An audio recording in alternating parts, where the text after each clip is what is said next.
Hey, hey, hey! Welcome back to Happy Hour at Hops World. And today we're going to talk about a new USDA variety called Triumph.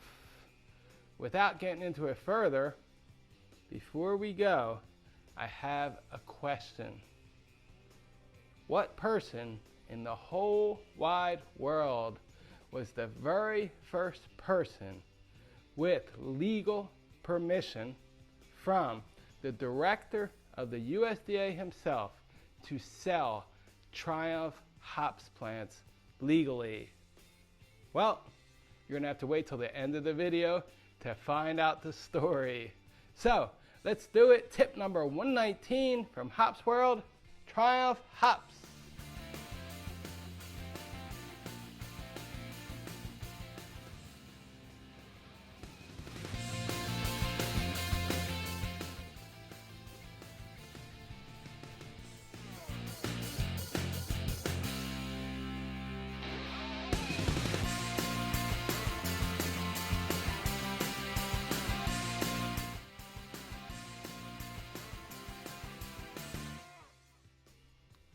So, originally known as number 2 with 8 zeros, 9-33, or really known as 33, as I used to call it. It's an aromatic and a bittering hops called Triumph. It's a new variety from the USDA that took 18 years to create. It was actually made public in the year 2019. It was the very first public hops variety in many, many years from the USDA, and people really got excited about it. It started slow, but has since really caught on, and there are hops farms around the world that have Triumph hops growing now. Triumph has a really interesting genetic background, including Nugget, Early Green, Bullion, Brewer's Gold, East Kent Golding, and Hallertau Milterfrue. Imagine that. And then if you break it down, what Nugget, the genetics of Nugget itself, it's complicated. Triumph was actually named because it was triumphant in all of the breeding trials at the University of Oregon USDA Research Center. John Henning is the director there and responsible for its creation. There are rumors, though, that Mr. Henning is known to be a big Triumph motorcycle fan, which is a motorcycle company from England, if you don't know, and possibly, and it's publicized in a lot of places, that the hops was named after the Triumph motorcycle. I actually asked Mr. Henning, and he didn't confirm. Let's put it that way. So, a few great things about Triumph hops. It is known to have 20 to 30% better yield than most hops varieties in Oregon and in other areas where it's being planted.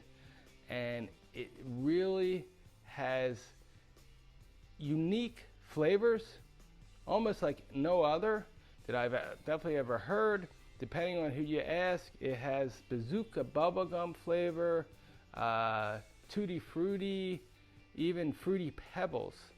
Wow, in a hops, but definitely lemon and heavy peach, even dark peach, overripe peaches I get from mine. So it's really interesting. I could say that you could probably make lots of different kinds of beers if you use Triumph hops. It's known to flower early, and it's very easy to pick. So, without talking more, let's go see our Triumph hops plant out in the hop yard. Hey, hey, hey! Glad you could be here in our breeding hop yard in southeast Pennsylvania in the northeast United States with our baby Triumph plant.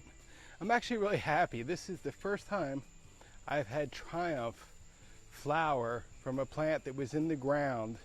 The plant I actually planted 2 years ago was pretty much dead, as I thought, and dinky winky. It really didn't adapt last year, but this year it really took off Made it to the wire. Had a little bit of problems, looks like, with some bugs, as usual. But we have some cones. These little red ribbons are breeding. Hoo hoo hoo. So these cones from here down should have seeds. We did make some crosses with our Triumph. We've done that in the past in our indoor grow room. So the Triumph hops is actually aromatic and bittering hops, and it usually comes in between 9.5 and 11% alpha acids, and from 3.5 to 3.94% beta acids. As far as oils, 1 to 1.1 milliliters per 100 grams. The thing about this hops that everybody loves is the flavors. I mean, you hear chiclet and fruity pebbles and lime and really peachy, super peachy flavors that really gives you options on making some wild beers. Now, substitutes, if you can't find this, good luck. Maybe Vista, the newer, even newer than this, you might try, but there really aren't too many substitutes yet. It's so new. Now, type of beers you can make, it's great for Pilsner, Pale Ale, Amber Ale. I've even seen it in Northeast IPAs, hazy IPAs, if you really want something peachy. And the best part about Triumph is the yield.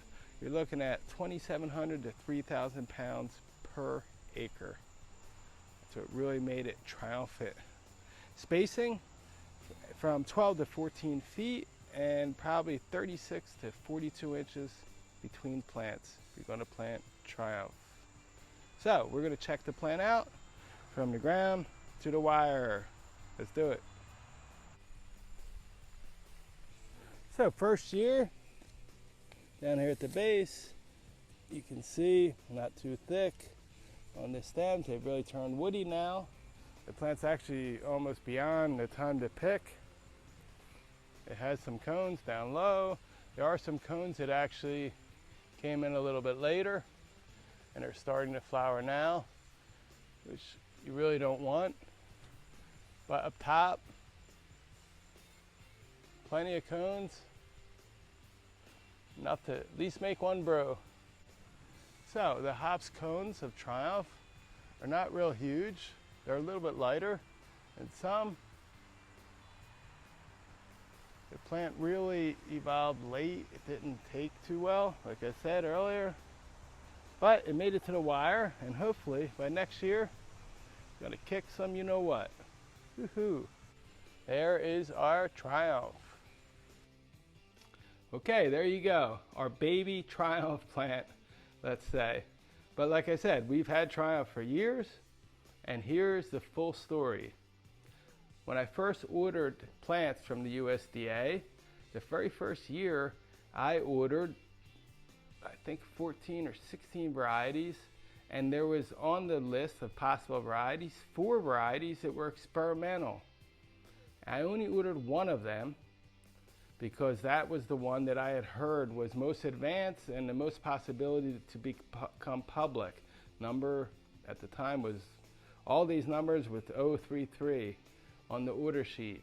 And this was back in 2018, a year before Triumph became public. And sure enough, arrived Triumph along with all the other plants, and I was doing an importation legally into Brazil of plants from the USDA to enter quarantine because Brazil is very strict on each variety that you're allowed to sell and plant. And one of them plants turned out to be number 033, which at that point I had known was going to be given the name Triumph. And I took it to Brazil and started the process of the exportation. And then, lo and behold, arrives September 2018, a letter straight from the director of the USDA explaining that that variety should not have been sold without a contractual agreement that it was only being sold for research purposes. Well, months had gone by. Hundreds of plants had been made. Oh boy. I wrote back to Mr. Henning. He was very gracious with me, and I explained, look, it's probably too late because we, as part of our importation, are doing research, and now we have plants in various places already around Brazil growing, all in very small quantity, 5, 10 plants. At that point, we probably had made a total of 200 plants, and we had still most of them. But I explained that I did actually provide to some research scientists, universities, and other breeders and growers a very small quantity of each plant, and the possibility of getting every single plant back was probably really difficult. So we actually spoke on the phone, and he said, well, look, here's the deal. As long as it's only in Brazil, go for it. No worries. You don't need the contract. You don't have to sign it. It's already too late because next year the plant's going to become public anyway. So there it is. I legally had rights straight from the director of the USDA to sell Triumph hops, but only in Brazil, a year before they become public. Pretty interesting, huh? Okay, I hope you liked the story and our hops plant and our tip about Triumph hops. If you liked it, how about a thumbs up, guys? Thanks for supporting our channel. Hope to see you next week with our next tip at Happy Hour at Hop World. Cheers to life.